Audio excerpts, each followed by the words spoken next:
Stop upgrading your gear, as you're probably wasting a ton of materials right now. What's up, Greymains? It's Dams here with yet another Crimson Desert video. So, this game throws an insane amount of gear at you, and most players will tell you the same thing. The base equipment doesn't matter that much. It's all about the abyss gear that you slot in. And yes, that's partly true. But here's what a lot of people get wrong. There are some key differences in the actual equipment pieces that can completely make or break your build. In this quick guide, I'm going to break down those differences and show you the exact gear pieces that I am running right now in order to maximize movement speed, attack speed, and crit rate. These can all be obtained fairly early in the game, and they will carry you hard without wasting your resources. Because trust me, you do not want to make the same mistake I did, upgrading gear that you should have skipped. Now, for reference, I will be using a website to compare different gear pieces. I'll leave the link in the description if you want to check it out yourself. Alright, let's move on to accessories. This is where a huge chunk of your power actually comes from. We're talking movement speed, attack speed, and critical hit rate. So yeah, start upgrading these as early as possible. Let's kick things off with rings. Now, you can roughly split rings into 3 categories. First, you have rings that purely increase attack, going up to around +7 attack. Second, rings that give you a mix of attack and attack speed, usually capping at around +3 attack with level 3 attack speed. And finally, the best category, rings that still cap at around +3 attack, but go up to level 4 attack speed. Now, out of all these, 2 rings really stand out. The Witch's Ring and the Mark of Darkness. The downside is, the Witch's Ring is locked pretty late into the game, around chapter 9. But the Mark of Darkness, you can grab that really early. Here's how to get it. Head over to Windmere Manor, just north of the M in Demenis. When you get there, approach the southern entrance, but don't go straight in. The place is packed with enemies. Instead, sneak around the left side. Keep moving until you're clear of guards, then climb up the wall and go in through a window. Once inside, leave that room and go into the next room on the left. You'll find the strongbox there. Now, thankfully, this puzzle is way easier than most. All you need is to rotate the tiles until they form a complete whale image. Once that's done, loot the box and the Mark of Darkness is yours. Now, since the Witch's Ring is locked behind the main questline, your best option for the second slot is to go with a Tarnished Ring and refine that one. Tarnished Rings are actually some of the earliest accessories you can get in the game. You will start seeing them pretty quickly from bandits in the Hernand region, either as drops or from looting camps. So they are super easy to farm early on. And once you refine them a bit, they become a really solid choice. Alright, next up are earrings. Just like rings, we can split these into 3 categories. Earrings that give you around 10 defense. Ones that give 4 defense plus level 3 movement speed. And the final tier, 6 defense plus level 4 movement speed. Now, in this case, movement speed wins. So the best choice here is to run 2 engraved gold earrings, which will give you a total of +8 movement speed when fully refined. Now, to actually craft these, you need a specific book, Accessories of the World Volume 3. Here's how to get it. Head over to Tariv, located north of Demenis, to the right of Hex's Sanctuary. Once you're there, go to the southern part of the town, along the street here, and you'll find the tower.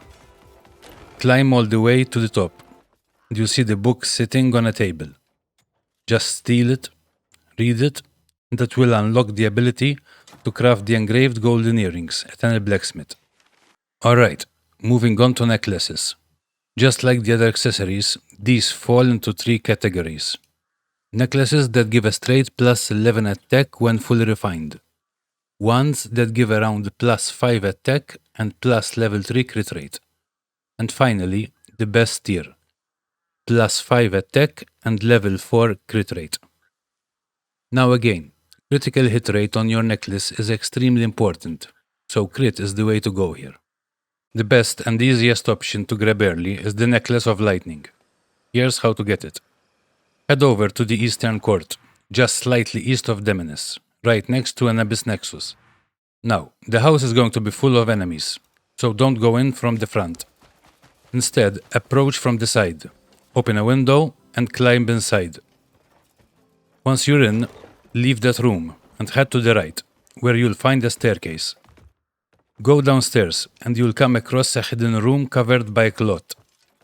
Walk underneath it, and you'll find a ladder leading to a small room with a lockbox. Now the good part, this puzzle is super simple. Just follow this sequence. Turn the dial right until you hear a click. Then left until you hear another click. Then turn it right again. And finally left for the last click.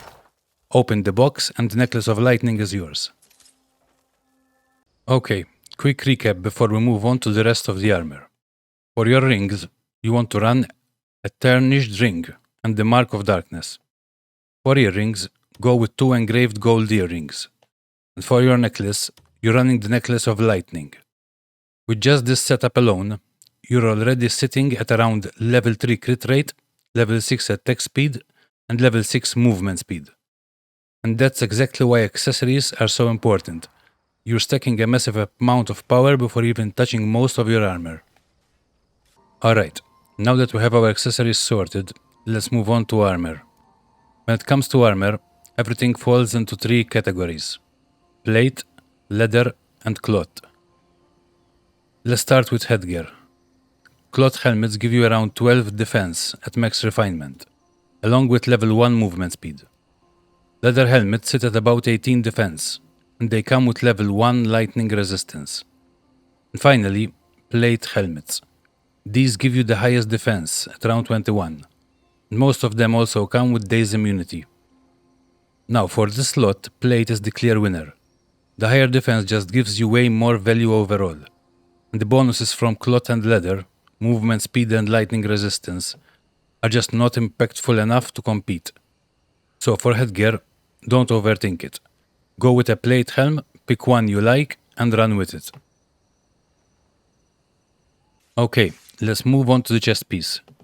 Cloth armor maxes out at around 21 defense, and gives you level 1 movement speed.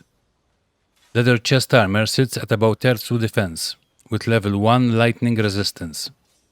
And then you have plate armor, which generally caps at around 41 defense. So, purely based on defense, plate would normally be the obvious choice. But there's actually a better option. If we take a look at the Kuku sets, things change. These pieces cap at around 38 defense, so slightly lower than plate, and they don't have abyss slots. But in return, you get some insane bonuses. The Kuku Flame-Resistant Armor gives you level 3 critical hit rate, and also level 10 fire resistance. The Kuku Ice Resistant Armor gives you level 3 movement speed and level 10 ice resistance, whilst the Kuku Lightning Resistance Armor gives you level 3 attack speed and level 10 lightning resistance. So even though you lose a bit of raw defense and abyss slots, the stats you gain here are way more impactful. These are easily the best in slot chest pieces. Now, getting these Kuku chest pieces is a bit different from most gear. They are tied to the Witch's faction progression, and you will need to craft them using the Kuku pot. So, it's not something you can just grab straight away. There's a bit of a setup involved. I will be covering exactly how to get all 3 chest pieces in a separate video. So, if you're already in mid-game, I will see you in the next guide. But if you're still early on, just stick with a plate chest piece and start refining that for now. Alright, moving on to gloves. Now, this is where things get a bit tricky, and it's something a lot of players misunderstand. First off, any critical rate on the gloves does not transfer to your weapon. It only applies to unarmed combat. So unless you're running an unarmed build, the stat is basically useless. Attack speed and movement speed, on the other hand, do transfer, and that makes it one of the most important stats you can get from this slot. So let's break it down. Leather gloves all come with crit rate, so they're out. Plate gloves give you higher attack and defense, solid but nothing special. Cloth gloves, on the other hand, give you attack speed, and that's exactly what we want. Because of that, cloth gloves are the best choice here, and the best in slot option is the Tariv Cloth Gloves. They cap at around 27 attack and 12 defense, but more importantly, they give you level 3 attack speed. So yeah, ignore the crit bait and go for attack speed instead.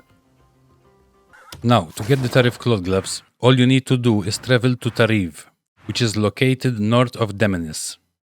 Once you arrive, head over to the tailor shop, interact with the tailor, and simply buy the gloves from there. Last but not least, we have boots. Boots follow the same principle as gloves. Any crit on boots does not contribute to your weapon's critical hit rate, so it's essentially wasted for this build. So, let's break down the options. Leather boots come with around 30 attack and 18 defense, and they offer level 2 crit rate, which again doesn't help us. Plate boots give you higher stats, sitting at around 34 attack and 21 defense. Solid, but nothing special beyond raw stats. Cloth boots, on the other hand, give slightly lower attack and defense, but they offer movement speed, which is extremely valuable since it affects everything you do in Crimson Desert, from combat to exploration. Because of that, the clear best choice here is the rabbit cloth boots. These cap at 26 attack and 12 defense, and come with a really strong level 4 movement speed, making them the best in slot option for this build. Now, to be able to craft the rabbit cloth boots, you first need the book Cloth Armors of the World Volume 1. Getting it is very simple. Travel to Hernand and head over to the tailor's shop. Once you're there, interact with the tailor, and you'll find the book available for purchase. Buy it, read it, and that will unlock the recipe. After that, you can head over to the blacksmith and craft the rabbit cloth boots. Okay, so to recap the armor section, you want to go plate for your helmet and chest, and cloth for your gloves and boots. This setup gives you the best balance between survivability and overall performance. The cloak is really up to you, since that's what determines your elemental resistance, in part. So you can swap it depending on the area or enemies you're dealing with. With this setup, as a base, without any abyss gear slotted, you'll already be hitting level 5 crit, level 8 attack, and level 9 movement speed. And that's a very strong foundation to build on. Okay, and that is all for today. That's all I wanted to cover in this video. Now, I want to show you the equipment and gear that I am running so as to maximize critical hit rate, attack speed, and movement speed. So right now I am at level 15 critical hit rate, level 14 attack speed, and level 15 movement speed, building on the base armor and accessories that I mentioned earlier in the video. So to cap these, all I did was I added 2 Abyss Gear level 3 movement speed in my gloves and 2 level 3 attack speed Abyss Gear in my shoes. Now, as a weapon, I'm using the Darkbringer two-handed weapon. It does offer a base of, I think, level 2 or 3 critical hit rate. And on top of that, I have 3 Abyss Gear slotted as critical hit rate 3. This maxes me out at 15, 14, and 15. That's all for today. If you found this guide helpful, smash the like button, subscribe, and leave a random comment down below. I'll see you in the next video.